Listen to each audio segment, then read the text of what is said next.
Hey everybody, it's me, Itty Kitty 18 here. This is my first webcam video in a while, but I figured the time is right to do one right now.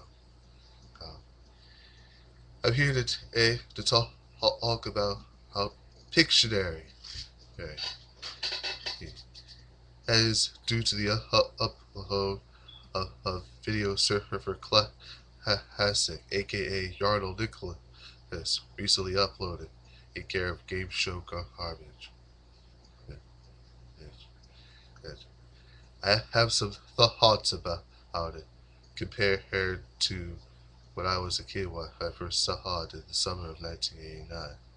Uh, Now, as most of you know, Pictionary was a kids' game show uh, uh, which aired in the summer of 1989, produced by Jack Berry and Dan and Wright.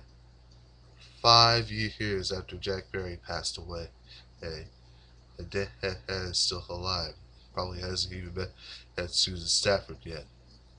Or maybe he has, I don't know. Right? And distributed by MCA, hey, now known as NBC Universal.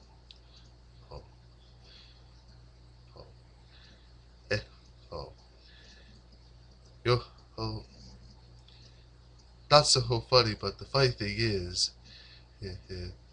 a new version of Pictionary came out 8 years later with Growing Pains host Alan Thicke, who, who previously he did a game show called Animal Crackups for ABC, which was all celebrity, no civilian, and, and, and then later hosted the all-new and better Three E's a Crowd for GESN.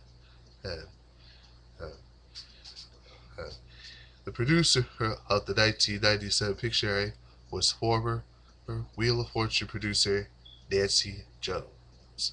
Um, it's also the show where very excited Eric Estrada ac- accidentally hit a politically incorrect Bill Maher. Like that. Uh, Switching back to 1989 Pictionary, which was a kid's version, the other one was an adult version. Uh, uh, uh, It was hosted by head of the class star Brian Robbins, who, as most of you know, went on to become a successful TV producer, producing shows like All That and Kenan and Kel, alongside fellow head of the class stars Dan Schneider, Mr. Bailey of Good The Skit, and the movie, he, he, and also Dan Frischman, who played Arvin in Head of the Class, and Chris, Keenan's boss in Kenan and Kel. He also produced the show most of you who have missed so much. Smallville, the story of Superboy, the story of Superboy turned Superman's origins, with Tom Welling as Superman and Erica Durance as Lois Lane, and former Dukes of Hazzard star John Schneider as Clark Kent's father, who passed away in one season or other. I don't know. I don't watch the show, but so I don't know. Oh, oh. But luckily, I'm leaving the comments open, so if if you know when and Clark's father had died, please tell me. Yeah. But again, back to Pictionary, 1989, was hosted by Brian Robbins, had a hostess named Felicity, played by Julie Friedman. Uh, Not Huffman, Friedman. You just said Huffman and has a pun of Desperate Housewives star Felicity Huffman. And, uh, and an on-stage judge named Judge Mental will play on words. Judge Mental, played by professional arm wrestler Rick Zobwall. Oh, he died in 2003, so if anyone asks what happened to him, don't bother. Okay. But Information aside, I have some thoughts of Kids Pictionary. Okay.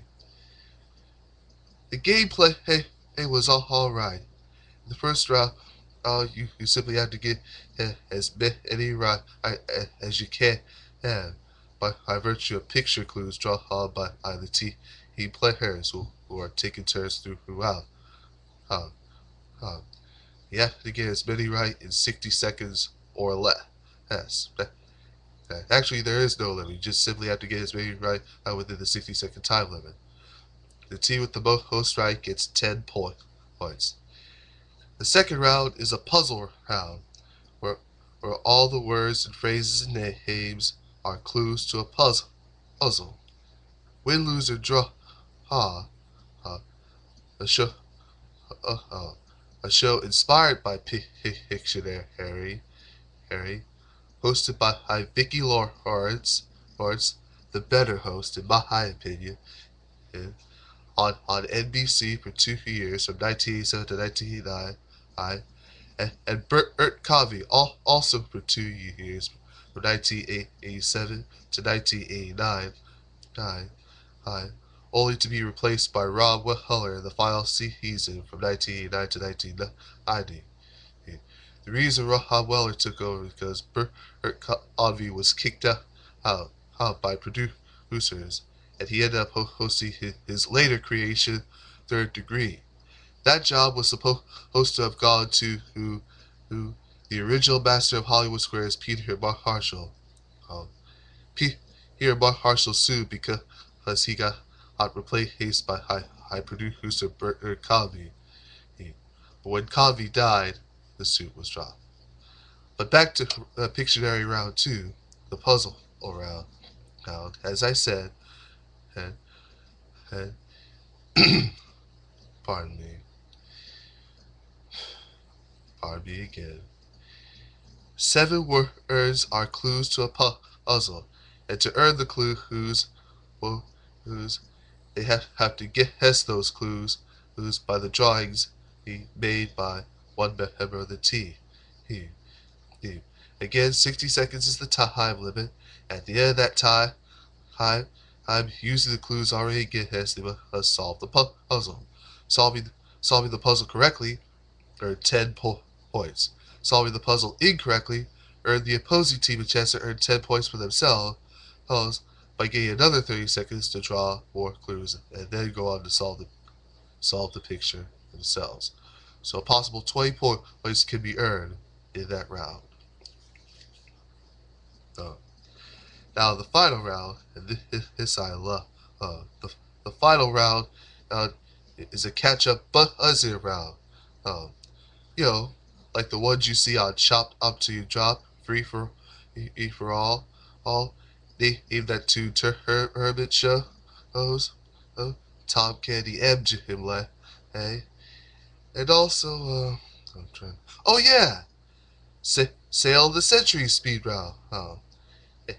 Despite the fact that they didn't have it when the show started, I'm glad they have it in those final few years, starting in 1984, as a matter of fact. Anyway, the final round was a buzz-in catch-up round, where now where members, where two team players, one from each team, take turns drawing a series of pictures. And either team can answer. Uh, uh, Either team can answer. Pardon me. He, he. As soon as they know what the word is, they must buzz it in. A correct answer earns a point, but an incorrect answer gives the opposing team a chance to score that point by guessing as many times as they wish during the remaining 20 seconds. Incidentally, each player only gets 20 seconds to draw any one picture. Whoever gets the most pictures right in that round scores 30 points. Pardon me. Whoever gets the most right height in 90 seconds gets 30 points, and the team with the most points at the end of the game goes on to play a bonus round for a grand prize. Guys, The main game itself was alright, right, but the bonus game, yeah, uh, it could have been better. The bonus game it was called Waterworks. At least that's what Tim Connolly, Logger Group, calls it. And the, the members of the winning team he had to transfer water over to a tank full of ping pong ball balls to rise it out of there and uncover a picture. They must do that for 90 seconds. At the end of 90 seconds, they have 10 more seconds to get to think about the picture and then guess what it is. A correct answer won the grand prize. As an incorrect answer, nothing. Yeah. Well, the gameplay was alright, but the bonus round could have been more. That's not my only gripe. My only, my other gripe is the set. Worst set on earth. A YouTuber said had had the pilot show had a different set had, had a different set had a green screen like the one you see on weather forecast as classic concentration when it's time to explain the puzzle. And may I say it, scoreboards on contestant podiums. Because producers, it wouldn't be a contested area without scoreboards. Say A for lingo. Oh, and a few other game shows I won't talk about, but still, oh, oh, although there is Catchphrase 85 with R. James, but again, may I say, I shudder to think of a game show without scoreboards on contested podiums. So please, when making a game show, put scoreboards on contested podiums, like Family Feud did. Yeah, yeah. You know, hilarious months after John Hondo early, he took over as host anyway. Okay, but the the pilot, according to a YouTuber, had a better set, had, had but the one in the series, uh, that, if they ever make a revival of this version, I would do it this way. Same format, same gameplay, hopefully change the score format a little bit. And I was thinking 25 points for each picture guessed correctly in round one. On, on 25 points going into a pot for each clue guess, and the team who solves the puzzle gets all the points in the pot. And then the final round, 50 points a picture. Okay. And I was thinking yesterday, the bonus round should be like the one on the cover with Mark L. Wahlberg. And the essence of the bonus game on PDQ. Well, this will be called Quickie Pictures. These are pictures that are already drawn by staff and the studio audience and home viewers too. Game shows can be fun with home viewers, you know. Um, um, anyway, quickie, okay, quickie pictures with pictures drawn by producers, audience members, and home viewers. The winning team has to get as many right in not a second time limit. And, and, but they only get 10 seconds a picture. And the more they get right, the greater their chances of solving a mystery picture of a person, place, or thing. Hey. And like on the cover, the numbers will be here random order. So, so you may uncover bad spots or good spots. You use the odds with the picture solve all the the numbers of the pieces captured. At the end of the 90 seconds, uh, the number pieces will come off just like on the cover. Then the winning team will have 10 seconds to get as the solution. A correct solution, what a grand prize vacation. Yeah, pardon me. In the 89 shows, the grand prize was either a keyboard or a computer or something else. But in my version, the grand prize will be strictly a dream vacation.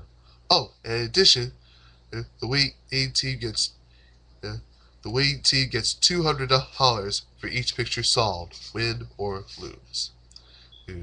with $1,000 awarded to the team that wins the game, plus a prize. Alright, alright. The losing team gets consolation prizes. It's hard to imagine a game show world without consolation prizes, but anyway. Alright. That's how I think a new version of Kids Pictionary should be. And uh, complain if you want, but my ideal host would be Cameron Matheson. Yeah, you know, the fellow who you see he on Good Morning America all the time, used to star in the soap we all miss so much, All My Children, and was a contestant on Dancing with the Stars. Complain all you want about Dancing with the Stars, but I think Dancing with the Stars is cool, especially with Tom Bergeron hosting the show. Oh, anyway, Cameron Matheson is my ideal host for a new version of Pictionary. Game format will be disabled with an altered scoring format and a different bonus round as well. Oh, no. But still, I have to give kudos to Barry and Wright and MCA, now NBC Universal, for trying. Just wasn't what we pictured. And of course, Clyde and Friends, who produced the 97 version of Pictionary, it was only a carbon copy of the former win-loser draw, but uh, a nice try nonetheless. Also, World Vision, who distributed the show.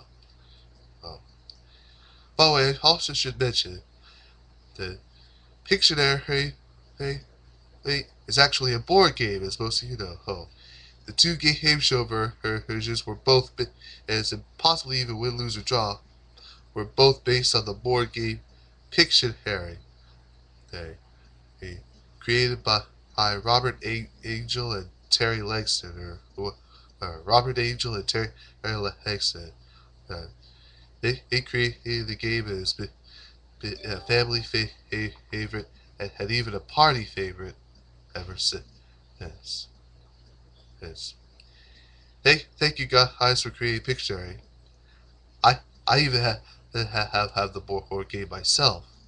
Oh, oh. I had a CD-ROM version, but it didn't work out well, so I got the board game instead. That certainly made me feel better. Uh, uh, well, well, thanks for thanks for listening to my little rant on Kids Pictionary and some on Adult Pictionary, and eh, and for hearing how a new kids version should be made. eh. And well, thanks for watching, and who knows, maybe I'll do another webcam video in the future. Ta ta!